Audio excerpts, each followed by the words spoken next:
réaffirmer notre engagement exclusif au service du citoyen. J'appelle à un renouveau politique et générationnel fondé sur la compétence, l'éthique et le courage d'agir. Cela ne nous empêchera jamais de garder notre liberté de ton, ni d'assumer notre rôle de sentinelle vigilante. Je vous remercie de votre aimable attention. Merci, honorable. Il y a le temps de la politique, mais il y a le chrono au dialogue national. Je vous remercie. À présent, on donne la parole, M. Kadougi, M. Chahamed Tidiane Dioum, honorable député, qui est pour M. Tal Silla.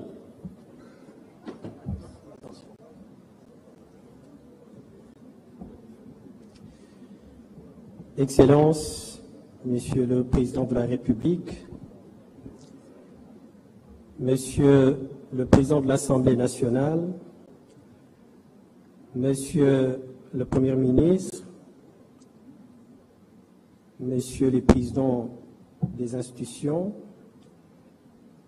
Mesdames, Messieurs les représentants des partis politiques ici présents, les autorités coutumières et religieuses, honorables, distingués invités, maa ngi leen di nuyu li ñu fi andi tey comme ni ko sama prédécesseur yi waxee c'est le président de la République moom moo woote dialogue. Nous, en ce qui nous concerne, le parti de l'unité du rassemblement avec son président Seydi Mouhamadou Moustapha Sy, dialogue yi fi jàll bokkuñu ci woon. Nous n'avions pas jugé opportun d'y participer parce que nañu ko tëggee woon nañu ko bëggoon doxale tax na ba bëgguñu ci woon bokk waaye réew dafay am fu mu toll ci doxalinam et je m'adresse aux politiques, c'est une conviction na ba bëgguñu ci woon bokk waaye réew dafay am fu mu toll ci doxalinam et je m'adresse aux politiques, c'est une conviction profonde dañu war a jël l'intérêt général ñu jiital ko.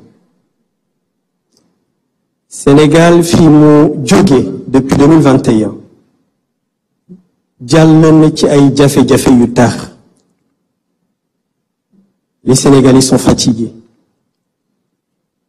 Nos concitoyens sont meurtris. Vous menez lépp, c'est à cause des politiques, mais une grande partie. Contexte. Au vu de ce passage, les politiques ne doivent pas faire l'économie de se poser pour dialoguer. Le dialogue, c'est une reconnaissance que la vérité n'est pas monolithique, qu'elle peut se retrouver dans les nuances et dans les convergences de points de vue.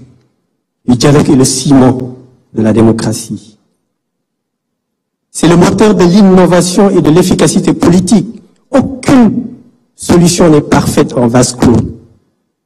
Donc nous n'avons pas le droit de ne pas dialoguer par rapport au contexte, par rapport aux difficultés que traverse notre pays. Le monde est en ébullition. L'Afrique est en crise et notre pays n'est pas épargné.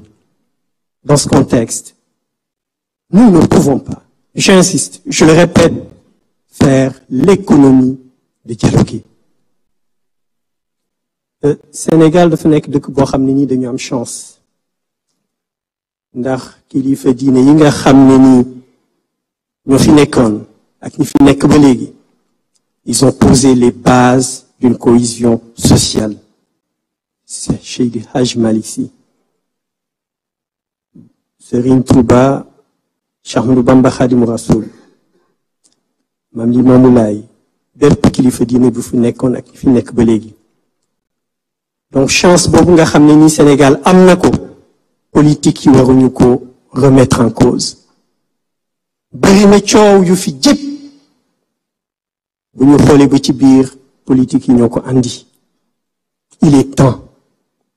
Le peuple sénégalais mérite autre chose que divergence yu ñu am tax ñoom ñu ciy souffrir. Donc dialogue bi nga xam ne le président de la République woote na ko, il est venu à son heure. Il faudrait qu'il soit un dialogue authentique, un dialogue transparent, un dialogue sincère. Li fiy jóge wax ci jóge ci consensus ñu war ko appliquer ngir njariñu askan bi. Fi may daanelee moo di politique yi, je reviens puisque les politiques occupent trop de place dans cette société. Certes, ñoom ñooy jiite. Certes, ñoom la askan bi wóolu. Certes, ñoom ñoo yore alalu askan bi.